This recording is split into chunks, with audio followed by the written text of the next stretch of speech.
you've got something you want to work on and you're thinking about going to get some blood work done and maybe buying some supplements or making some decisions based off the blood work. This big block, let's say this represents general physical activity. And this next big block I'm stacking on top is strength training. And this next big block is aerobic training. And this next big block I'm stacking on top is nutrition and everything that could go along with nutrition. And I'm stacking another block on top of that. And this is sleep. And I'm stacking another block on top of that. And maybe we've got stress, anxiety, depression, mental health. And then I'm stacking something else on top of that. This is your concerns about other healthcare problems that may be an issue, questions that you have. If you can incrementally go over all of this, and then you want to add in some blood work, and now I'm holding up some little tiny standard Legos and comparing the size, I think this is a good representation of the importance. So what ends up happening for a lot of people is they may have all of this stuff going on with these Lego Duplos. They're not meeting physical activity guidelines. They're not happy with their diet. They're not weight stable. They're not sleeping well. They have some anxiety. They have other healthcare issues. They have fears and concerns. They have all this stuff.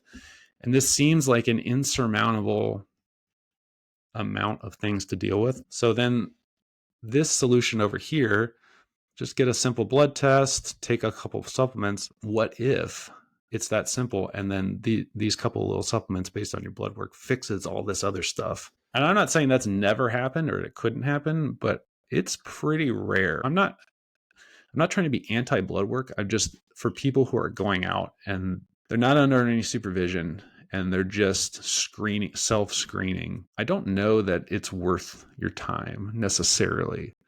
So if you're one of those people who's thinking that, I've got some issues, I wonder if I do some blood work, if it's going to have an effect, what I would say to you is, let's consider all of these and let's not tackle these Lego Duplos all at one time.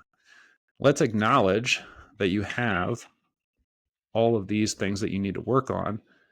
And then out of everything, let's just pick the one that you want to start with first. What motivates you the most? It might be walking. It might be nutrition. It doesn't really matter. And then you work on one.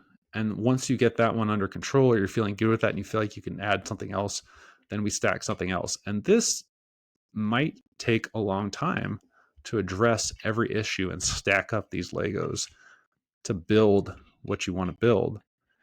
But I've never seen it happen where someone takes the shortcut, goes and just randomly screens themselves for blood work, gets recommended supplements based on that blood work, and then all of this other stuff just magically clears up. You would be better off trying to address some of these big ticket things. And the cool thing about these is that they don't really cost any money for the most part. Push-ups are free, for example. Walking is free. And I'm not trying to put anyone down and make you feel like you're dumb if you're considering this. I can't even tell you the thousands of dollars I've spent on some of these gimmicky things that I've been sold. And I just haven't gotten any benefit from it. And I feel like it's a common experience that people have. So if you're seriously considering paying for your own blood work and doing these different things, and you have some issues, what I would say to you is, first, I would applaud you, because if you're considering this, what you're saying is, my health matters and I'm willing to do something about it. I'm willing to expend energy, time, and resources. There is a motivation there. So what I would say is, let's take that motivation and those resources, and instead of looking at the blood work first, let's look at all of this other stuff. Let's look at all the low-hanging fruit, and let's take care of this stuff first.